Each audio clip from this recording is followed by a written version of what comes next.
And you're right, it's the third year that we've been here before Christmas, and every year you're blown away by, I suppose, the breadth of experience that's in the room, but also frustratingly, I suppose, that all the solutions are also in the room if we could just get them delivered. But I am delighted to be asked back to close today's event. And I particularly liked the fact that we had a bit of diversity on the panels of women's voices, because it is so important that we collectively recognise and respond to the different experiences of women and girls that are exposed to domestic and gender-based violence, but particularly those from minority communities. So as I said, we've heard from the speakers who have all of the experience and have been working for years and even some cases decades to bring us to the point now we're on the cusp of the ratification of the Istanbul Convention, but we're not quite there yet. We know that the Domestic Violence Act is due to commence in January, and that the criminal law bill was published last week. And we're told that once this final piece of legislation is passed, the Minister will ratify the convention. So, fingers and everything else crossed.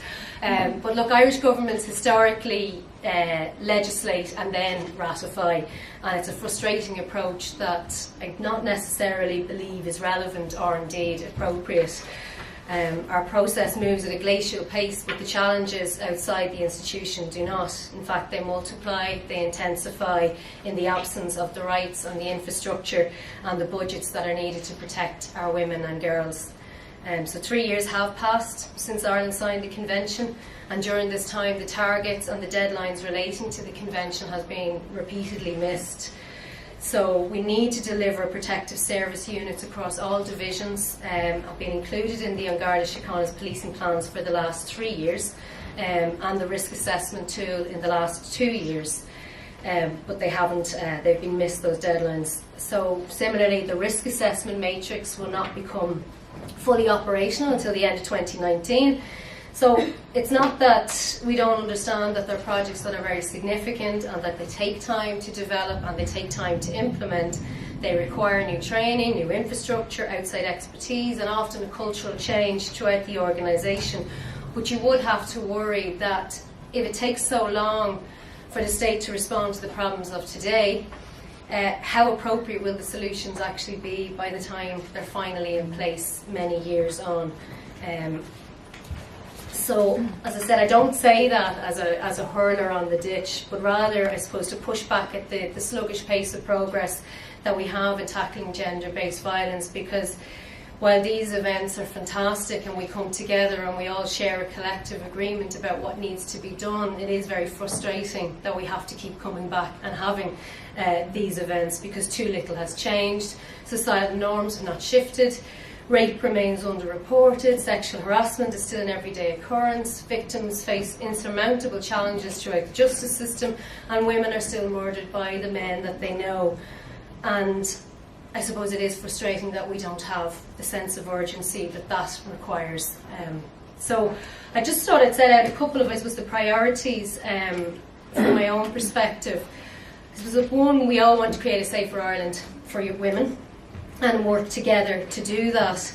And at the beginning of this year's 16 Days campaign, our party took a sort of a different approach in that we published our 16 priorities to protect and support women and girls exposed to domestic and gender-based violence. And the first priority was, of course, the ratification of the Istanbul Convention. But we also sought to identify what are the key outstanding actions and all of what was discussed today. So the area of data collection. If you cannot accurately measure the data, you cannot put in place the solutions that are necessary to address it.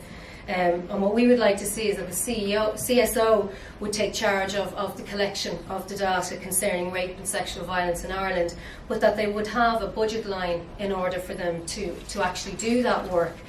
And delivery of the first CSO national survey on the prevalence of sexual violence in Ireland must also be prioritised. We want to include the establishment and funding of a specific survey to document the experiences of vulnerable women and their needs in relation to domestic violence and other forms of gender-based violence supports, to include women with disabilities, women who are in direct provision, migrant women, LGBTQI women, and the traveller and Roma communities.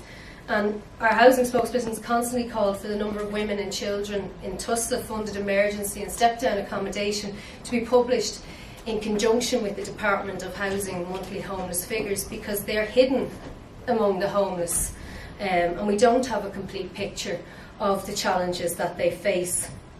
As I said, we already want to monitor the rollout of protective service units across all Garda divisions, and also to deal with the lack of investment that's been in place in ICT and communications.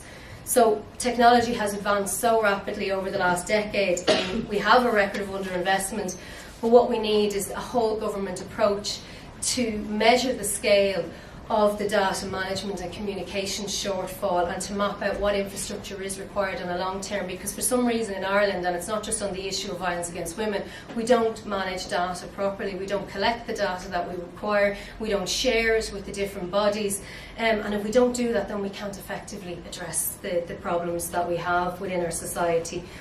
And I suppose just to say then, from myself, within the EU, and I know I've spoken about this before at these events where we were the first to propose paid domestic violence leave at an EU level, and that was voted in 2015, so we got the support of the European Parliament, and it would be an important measure and has been effective in countries that have done it. In Australia and in America they have domestic violence leave but not paid.